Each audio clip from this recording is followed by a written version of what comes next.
This is the staff orientation regarding communication with grantees and applicants during the Grant Application Review Process, or GARP, brought to you by the Office of Grants Policy and Operations. This is Program Operations Policy number 701.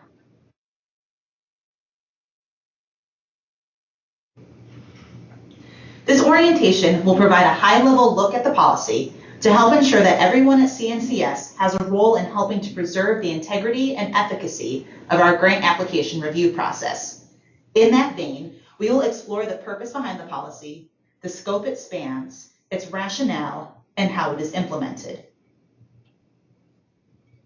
The policy's purpose is to maintain integrity of the grant application review process. Here, CNCS establishes guidelines to ensure consistent communication practices by all staff with grantees, applicants, and potential applicants during GARP. Among other things, this ensures applicants do not receive an unfair advantage based on their relationship with CNCS staff by gaining access to information not available to the general public.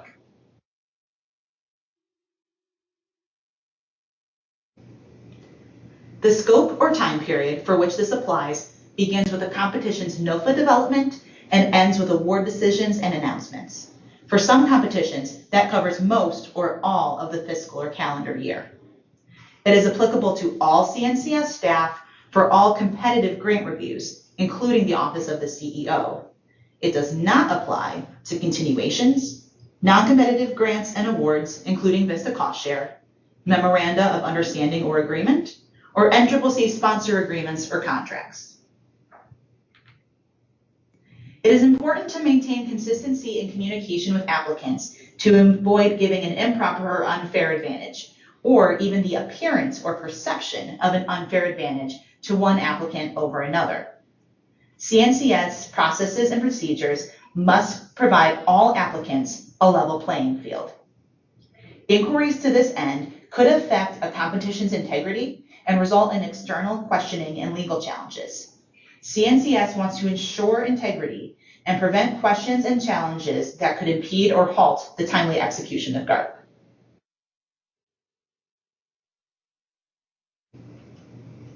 Implementation of the policy involves how we interact with existing grantees, interact with applicants or potential applicants, understand how to document communication regarding GARP, and know what staff may not communicate to applicants.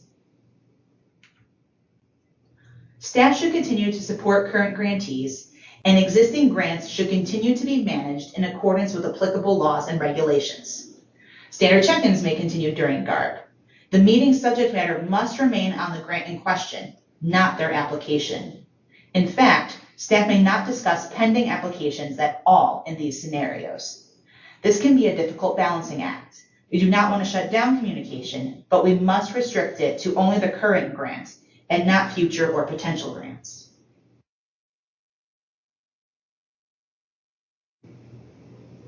Staff must base their communications on standardized, publicly available material, such as the notice of funding, training and technical assistant calls, and the frequently asked question documents generated from those calls, or referring them to the National Service Hotline when necessary. Staff should refer to standard documents as much as possible and may explain them if necessary. For example, staff may explain the content and requirements of a notice if something is unclear to the applicant. Outreach is conducted equally to all eligible organizations.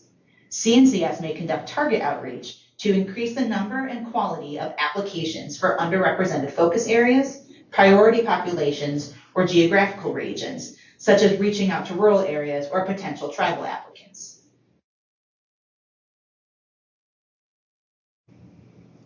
Staff should share written, published materials whenever possible. Also, staff may have calls, webinars, and other methods of communication with applicants, but the same rules apply that staff may not provide any unfair advantage to an applicant.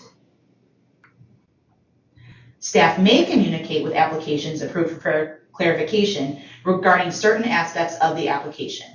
The communication takes place in writing, followed by a phone call.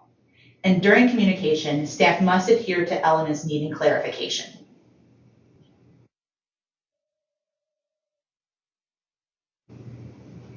Each program may establish their own communication process. The process can be adjusted to fit the program. For example, a small competition, like Martin Luther King Jr. Day of Service, may differ from how a large competition like AmeriCorps implements theirs. Whatever the process, it must address the minimum requirements stated in the notice, such as logging email correspondence and responding from the designated competition mailbox.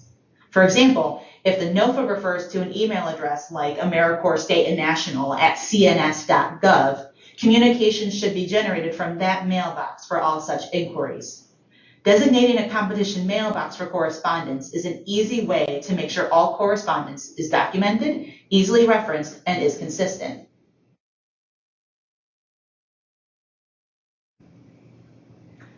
There are several things staff may not discuss or provide guidance on with applicants. Staff may not provide assistance on individual applications. As a rule, guidance must be applied equally to all applicants. This includes reviewing language of an application or making suggestions about what should or should not be included. Additionally, the status of the CNCS internal process should not be disclosed, and staff may not detail future competitions until published. Obviously, staff may not accept offers of gratuity from applicants. If an applicant does propose this, the staff member must promptly report it to the designated agency ethics official. Invitations from grantees or applicants to attend events must be vetted through the Office of General Counsel. Similar rules apply here as for meetings to manage current grantees. Pending applications cannot be discussed. Information about competitions should continue to be limited to what is available to the general public.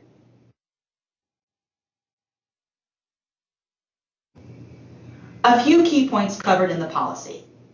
All communication about grant competitions must be based on the publicly available materials. Assistance on an individual basis is not permitted. Staff should not discuss the status of pending applications when managing current grants. And it is important to ensure consistency throughout the program in your communication, which is done by having controlled communication procedures in line with the GARP communication policy. If you are ever unsure of how to respond to a question from an applicant or potential applicant, it is always better to check and get back to them rather than giving a potentially inappropriate response.